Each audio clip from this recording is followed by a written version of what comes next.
हरे कृष्णा। रसपान करेंगे पाप मोचनी एकादशी की व्रत विधि और कथा। पाप मोचनी एकादशी का मतलब है पाप को नष्ट करने वाली एकादशी। इस दिन भगवान विष्णु की विधि विधान से पूजा की जाती है।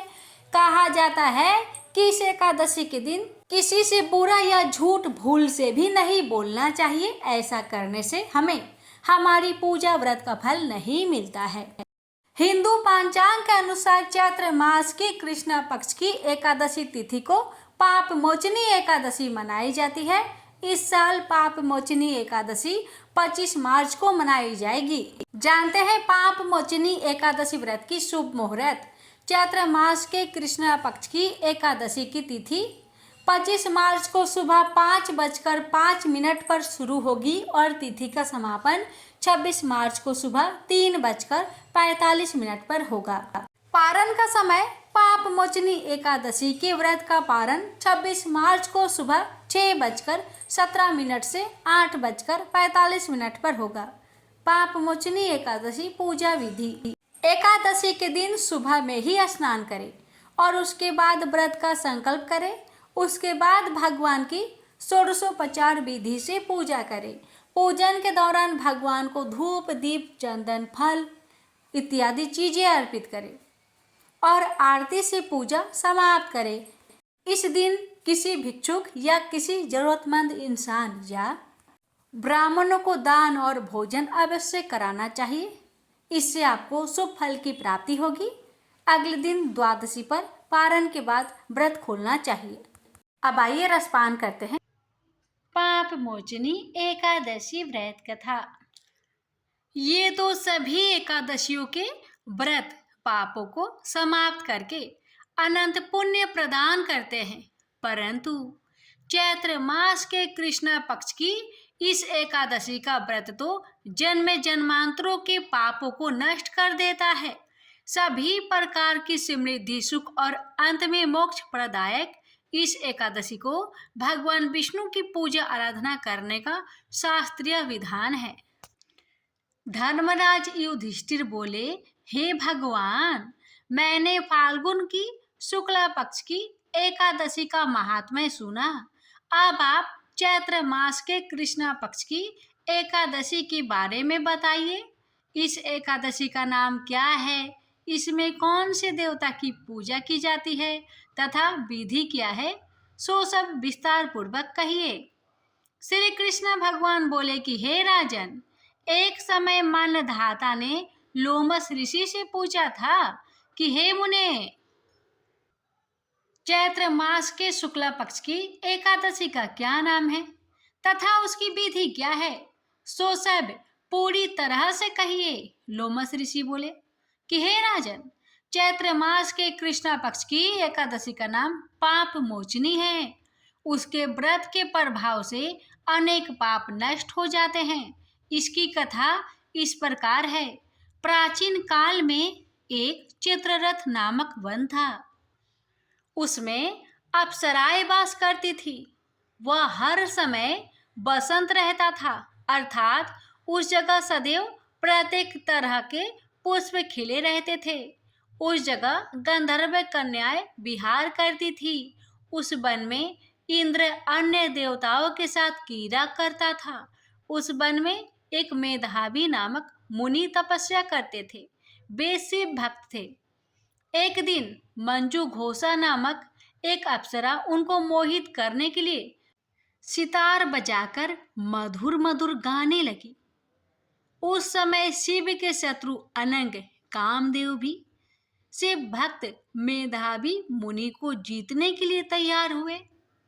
कामदेव ने उस सुंदर अप्सरा के भ्रू का धनुष बनाया, कटाज्ञ को उसकी प्रत्यक्ष डोरी बनाई, उसके नेत्र को उस मंजू घोषा अप्सरा को सेनापति बनाया। इस तरह कामदेव अपने शत्रु भक्त को जीतने को तैयार हुए।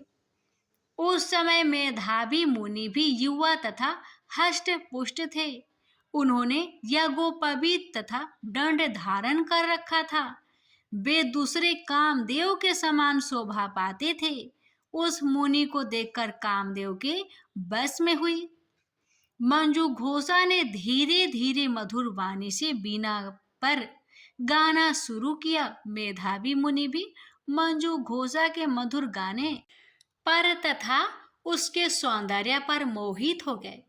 वह अप्सरा उन मुनि को कामदेव से पीड़ित जानकर उससे आलिंगन करने लगी।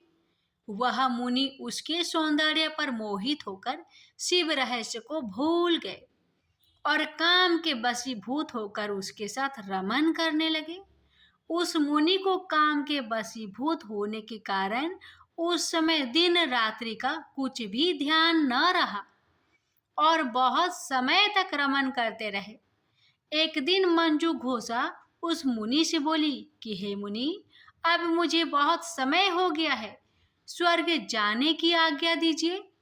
उस अप्सरा के ऐसे वचनों को सुनकर मुनि बोले, हे सुंदरी, तू जो आज इसी संध्या को आई है, अभी प्रातःकाल तक ठहरो। मुनि के ऐसे वचनों को सुनकर अप्सरा उनके साथ रमन करने लगी और बहुत समय बिता दिया। फिर उसने मुनि से कहा, हे देव, अब आप मुझे स्वर्ग जाने की आज्ञा दीजिए। मुनि बोले, अभी तो कुछ भी समय नहीं हुआ है, अभी कुछ देर ठहरो। इस पर वह अप्सरा बोली, हे मुनि, आपकी रात्रि तो बहुत लंबी है, अब आप सोचिए कि मुझे आपके पास आए कितना समय हो गया। उस अप्सरा के वचनों को सुनकर मुनि को ज्ञान प्राप्त हुआ और समय का विचार करने लगे। जब रमन करने से उसका प्रमाण 57 साल 7 माह और 3 दिन ज्ञात हुआ, तो उस अप्सरा को काल का रूप समझने लगे। वह महान क्रोधित हुए और उस तप नाश करने वाली अप्सरा की तरफ देखने लगे। उनके अधर कांपने लगे और इंद्रियां व्याकुल होने लगी। तब मुनि उस अप्सरा से बोले, रे दुष्टे, मेरे तप को नष्ट करने वाली तू अब मेरे श्राप से पिचासनी हो जा। तू महान पापिनी और दुराचारिणी है, तुझे धिक्कार है। उस मुनि के क्रोध युद्ध श्राप से वह पिचासनी हो गई।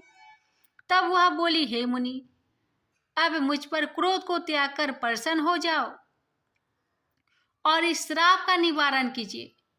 विद्वानों ने कहा है, साधुओं की संगत अच्छा फल देने वाली है, इसलिए आपके साथ में मेरे तो बहुत वर्ष व्यतीत हुए हैं, अतः अब आप मुझ पर प्रसन्न हो जाइए। तब मुनि को कुछ शांति मिली और उस पिचासनी से बोले, रे दुष्टे, तूने मेरा बड़ा बुरा किया है, परंतु फिर भी मैं श्राप से छूटने का उपाय बतलाता हूँ। चैत्र माह के कृष्णा पक्ष की जो एकादशी है, उसका नाम पाप मोचनी है। उस एकादशी का व्रत करने से तू पिचासनी की देह से छूट जाएगी। इस प्रकार मुनि ने उसको समस्त विधि बतला दी और अपने पापों के प्रायश्चित के लिए अपने पिता चवन्य ऋषि के पास पहुंच गए। चवन्य ऋषि अपने पुत्र मेधावी को देखकर बोले, रे पुत्र, यह तूने क्या किया? तेरे समस्त तप नष्ट हो गए हैं। मेधावी बोले, हे पिताजी, मैंने बहुत बड़ा पाप किया है, आप उससे छूटने का उपाय बतलाइए। चवन्य ऋषि बोले, हे तात, चैत्र मास के कृष्ण पक्ष की पाप मोचनी नाम की एकादशी का विधि तथा भक्ति पूर्वक व्रत करो, उससे तुम्हारे समस्त पाप नष्ट हो जाएंगे। पिता के वचनों को सुनकर मेधावी ऋषि ने पाप मोचनी एकादशी का विधि पूर्वक उपवास किया। उसके प्रभाव से उनके समस्त पाप नष्ट हो गए। मंजू घोषा अप्सरा भी पाप मोचनी एकादशी का व्रत करने से पिचासनी की देह से छूट गई और सुंदर रूप धारण करके स्वर्गलोक को चली गई। लोमस मुनि बोले, हे राजन, इस पाप मोचनी एकादशी के प्रभाव से सब पाप नष्ट हो जाते हैं। इस एकादशी की कथा के श्रवण व पढ़ने से 1000 गौदान का फल मिलता है।